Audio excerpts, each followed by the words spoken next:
BCS cadre হয়ে আমাকে বিয়ে করবেন তো ক্যাডার সাহেব? ব্যালকনি থেকে পঞ্চদশী কন্যার মুখে এহেন বাক্য শ্রবণ হতেই সামনের ব্যালকনিতে চশমা চোখে চাইল আদনান কবির দীপ্ত। সামনে তাকিয়ে দেখতে পেল পঞ্চদশী এক কন্যাকে। কন্যাটির মুখে নজর করা হাসি লেগে আছে।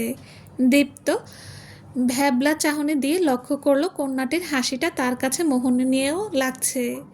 মন করে নেওয়া হাসির সামনে মেয়েটি উত্তর না পেয়ে ভ্রুকুটি করে আবারও বলে ওঠে, উত্তর দিচ্ছেন না কেন হবু ক্যাডার সাহেব? দীপ্ত চশমা ঠিক করে বলে, তুমি নাজনীন আন্টির মেয়ে না?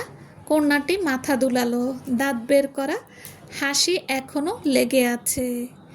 দীপ্ত বিয়ের প্রস্তাবে কোনো উত্তর না দিয়ে উল্টো বলে দিল, পড়াশোনা করার বয়সে বিয়ের কথা মাথায় আনতে নেই জানো না? নীরা নাক মুখ কুঁচকে বলে, পড়াশোনা করতে ভালো লাগে না। কি যে বইয়ের পাতায় পাতায় লেখা থাকে কিছুই বুঝি না। একটা সোজাসাপটা অঙ্ক কিনা 10 ভাবে করতে হবে। এত কিছু ভালো লাগে? এর চেয়ে ভালো বিয়ে করে নেওয়া। তোমাকে কে বলেছে বিয়ে করে নেওয়া ভালো? কেন, আপনার মা বলেছে? তাই তো আমি চাই আপনাকে বিয়ে করতে। উনি তো এটাও বলেছে যে উনি নাকি আমাকে অনেক ভালোবাসবে। আপনি নাকি অনেক শান্ত স্বভাবের। আমি দুষ্টুমি করলেও কিছু বলবেন না। আপনার অনেক ধৈর্য। দীপ্ত মনে মনে বলে, এমন ইসরে পাকা মেয়ের সাথে এগুলো কেউ বলে? মনের কথা মনে গোপন রেখে দীপ্ত ঝেড়ে কেশে বলে, শোনো মেয়ে, আমার মা তোমাকে এগুলো মন ভোলানোতে বলেছে। আসলে এগুলো কিছুই হবে না। আমি এখন বিয়েটি করছি না। তাহলে কবে বিয়ে করবেন আপনি? আপনি বিয়ে করা মানেই তো আমি বিয়ে করা, এরপর পড়াশোনা থেকে ছুটি পাওয়া। দীপ্ত বুঝল বই নিয়ে রোদে বসে পড়াটা তার দ্বারা আর হবে না। এই যে ইস্রে পাকা মেয়ের পাল্লায় পড়েছে তাতে পড়াশোনা গোল্লায়। ঘরে এসে বইটা বুক সেলফে রেখে দিল। আয়নার সামনে দাঁড়িয়ে একটু মুচকি হেসে চশমা ঠিক করে নেয়। এরপর ডাইনিং রুমে এসে সোফায় বসলো বাবার পাশে। দীপ্তের মিসেস সাবিনা চা নিয়ে আসেন। সোফায় দীপ্তকে দেখে ভ্রুকুটি করে বললে, কিরে তুই এখানে কেন? একটু আগে তো বলেছিলি পড়তে বসবি। আমরা যেন বিরক্ত না করি। মিস্টার সমুদ্র খবরের কাগজ উল্টিয়ে সেখানে চোখ রেখেই বলেন, পড়াশোনার কত করবে তোমার ছেলে? বয়স তো 30-এর কাছে আসতে চলল। এখন তাকে বই ছেড়ে বউ ধরতে বলো। দীপ্ত বাবার দিকে আর চোখে তাকিয়ে একটু কেশে নিল। মিসেস সাবিনা মুচকি এক হাসি দিয়ে বলে, তুই বললে আমি তোর জন্য পাত্রী দেখতে পারি বাবা। অবশ্য পাত্রী একটা পেয়েছি, শুধু হ্যাঁ বলার অপেক্ষা। পাত্রী দেখতে গিয়ে পাত্রীর কাছে একেবারে আমার বায়োডাটা দিতে গেলে কেন মা? সে কি কথা? আমি কি কিছু ভুল করলাম? পাশের বাড়ির ওই মেয়েটি নীরের কথা বলছিস তো? ভারী লক্ষ্মী মেরে, লক্ষ্মী না ছাই। দীপ্ত বাবার দিকে আর চোখে তাকিয়ে একটু কেশে নিল। মিসেস সাবিনা মুচকি একটা হাসি দিয়ে বলে, তুই বললে আমি তোর জন্য পাত্রী দেখতে পারি বাবা। অবশ্য পাত্রী একটা পেয়েছি, শুধু তোর হ্যাঁ বলার অপেক্ষা। পাত্রী দেখতে গিয়ে পাত্রীর কাছে একেবারে আমার বায়োডাটা দিতে গেলে কেন মা? সে কি কথা? আমি কি কিছু ভুল করলাম? পাশের বাড়ির ওই মেয়েটি নীরার কথা বলছিস তো? ভারী লক্ষ্মী মেয়েরে, লক্ষ্মী না ছাই। তুমি ওকে কেন বলতে গেলে যে আমার ধৈর্য বেশি? ও দুষ্টুমি করলেও আমি ওকে কিছু বলবো না। এখন তো ও আমাকে বিয়ে করার জন্য 2 ঠ্যাং লাফিয়ে 32 দাঁত কেলিয়ে নাচতে শুরু করেছে। বিরক্তিকর। ওর জন্য শান্তিতে পড়তেও পারলাম না। আমার কিছু চ্যাপ্টার আরও শেষ করার হয়ে যেত। মিস্টার সমুদ্র এবার খবরের কাগজটা ভাঁজ করে সামনের টেবিলে রেখে বললেন, আমার বউ একদম ঠিক করেছে। তুমি তাকে বকার কে শুনি? আরে বাবা, আমি তো মাকে বকছি না। আমি শুধু বলছি ওই মেয়েটাকে এসব না বললেও চলতো। মিসেস সাবিনা এবার দুজনকে হাত দিয়ে ইশারা করে থামিয়ে ইশারা করে থামতে বলে নিজে বলে ওঠে, আমি তো নীরার মাকে কিছু বলিনি। আমি তো বলেছিলাম নাজনীন ভাবিকে, মানে নীরার মা। মেয়েটা কিভাবে জানলো বুঝলাম না। আমি যখন প্রস্তাব দিলাম তখন তো মেয়েটা ছিল না। দেখো হয়তো ছিল কোথাও লুকিয়ে। নীরার বাবা আর থেকে শুনেছি মেয়েটা নাকি খুব দুষ্টু, একেবারে বাদরের বেস্ট ফ্রেন্ড বলা যায় তাকে। তখনই সোফায় এসে বসলো মিসেস শিউলি। নিজ ঘর থেকে ইবাদত করছিলেন আর এদের গুটুর গুটুর কথা শুনছিলেন। এবার দীপ্তের পাশে বসে বললেন, বাড়িটা যেমন শান্তশিষ্ট থাকে তাতে করে একটা বাদর আনাই যায়। বৌমার প্রস্তাবটা মন্দ না। তোমার কি কোনো দ্বিমত আছে? কথাটা মিস্টার সমুদ্র বললেন দীপ্তের দিকে চেয়ে। দীপ্ত এবার তার দিকে ফিরে বললে, আগে আমার বিসিএস পরীক্ষা হোক, ফলাফল পেয়ে নেই, তারপর দেখব আমার সম্পূর্ণ সরকারি ভার্সিটির লেকচারার হওয়া। তবে বেশ, তাই হোক। এখন তাহলে কথা দিয়ে রাখি, পরে না হয় বিয়েটা দিয়ে দেওয়া যাবে। এরপর দীপ্তের মা ও নীরার মা ওদের বিয়ে ঠিক করে রাখলো। দীপ্তের বাবা ও নীরার বাবা দুজনেই ঘনিষ্ঠ বন্ধুর মতো হয়ে গেল 3টি বছর ধরে। এই তো কয়েকদিন হলো নীরার ইন্টারের রেজাল্ট দিয়েছে।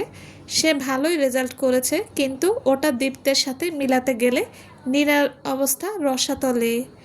পরিবার থেকে বিয়ে ঠিক করার ব্যাপারটা নীরার আড়ালে আবডালে চুরি করে অনেকবার শুনে নেয়,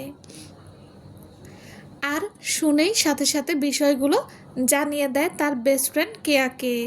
যেদিন যতটুকু আলাপ নজরে আসে অমনি কেয়াকে জানানো হয়। এখন তো নীরার কাছে অজান্তেই দীপ্তের মধ্যে বর্বর অনুভূতি আসে, অথচ মিসেস নাজনীন এই বিষয়ে তার সাথে কোনো টু শব্দ করেনি। ইস্টে পাকা কি তাকে এমনি এমনি বলা হয়? বয়সের আগেই কিনা বুদ্ধিমানের মতো করে অকাজ করে বেশি। এখন নীরা 18তে পা দিয়েছে। বাসায় ওর উড়াধুরা পরীক্ষার মনোযোগী বেড়েই চলেছে। মিসেস নাজনীন বিরক্ত নীরার উপর। নীরাকে শাসন করেই সর্বদা, কিন্তু এগুলো কোনো কাজে লাগে না। মিসেস রবিন ওর নীরার ভাই নীরব সবসময় বোনকে আগলে রাখে। তাদের কথা, আমাদের নীরা একটু চঞ্চল, ওর এই চঞ্চলতা আমাদের ভালো লাগে। তুমি সহ্য করতে না পারলে নাকে সরিষার তেল দিয়ে ঘুমাও। মিসেস নাজনীন দুজনকে চোখ গরম দিয়ে চলে যায়। বাপ ছেলে শাসন না করলে তিনি একা কি করবেন? নীরাও কেয়া দুজন বেস্ট ফ্রেন্ড, এমনকি প্রতিবেশী, তাই একসাথে প্রায় সময় কাটাতে পারে। পড়াশোনায় দুজনে ডাব্বা, কিন্তু মানসিক চিন্তায় দুজনে আলাদা। এই যেমন নীরা পড়বে না বলে বিয়ে করতে রাজি, আর কেয়া একটু বাস্তবতা দেখেছে কাছ থেকে, তাই বিয়ে করতে ভয় পায়। নীরা আর কেয়া ছাদে বসে আছে, সামনে ছোট আছে চানাচুর, পটেটো এসবের প্যাকেট। ওরা দুই বান্ধবী মিলে এগুলো খাচ্ছে আর গল্প করছে। নীরা বলে, শুনেছি কেদার সাহেব নাকি চাকরি পেয়েছে রে। কী চাকরি দোস্ত? তা তো জানি না, সরকারি কোনো এক চাকরি নাকি। তোর হবু স্বামী কি চাকরি করে শুনবি না? আরে দূর, বিয়ে করছি ভালো এক মানুষকে, তার ওপর দেখতেও সুদর্শন।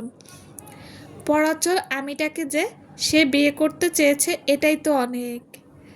উনি তো কিছু বলেনি দোস্ত, ওনার পরিবার রাজি, তাই বিয়ে হচ্ছে।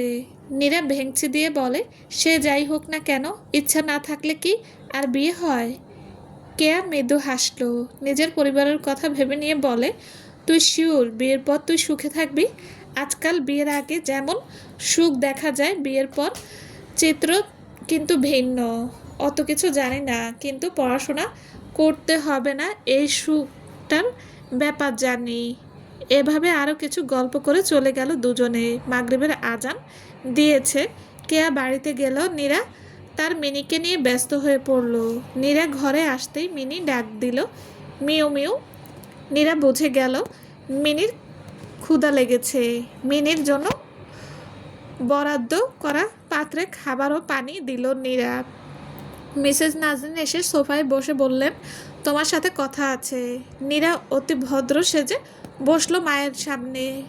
মিসেস নাজরিন বলে, আমাদের প্রতিবেশী যে ছেলেটা আর থাকে, সাবিনা আপার ছেলের কথা বলছি। তাকে তুমি তো প্রায়শই দেখেছো। হ্যাঁ আম্মু, দেখেছি। কেমন লাগে তাকে? একটু কানা কানা, কিন্তু ভালোই। কানা কানা কেন? চশমা পরে যে, ওটাকে স্মার্টনেস বলে। পৃথিবীর সব অন্ধ ব্যক্তি কি তাহলে স্মার্ট আম্মু? গলা খাঁকড়ি দিয়ে মিসেস নাজনীন বলতে শুরু করে, প্রসঙ্গ ওটা না, আসলে আসল কথায় আসি। তোমার বাবা আর আমি তোমার জন্য দীপকে পছন্দ করেছি। তোমার পড়াশোনার যে গতি, তাতে কোনো উজ্জ্বল ভবিষ্যৎ দেখছি না।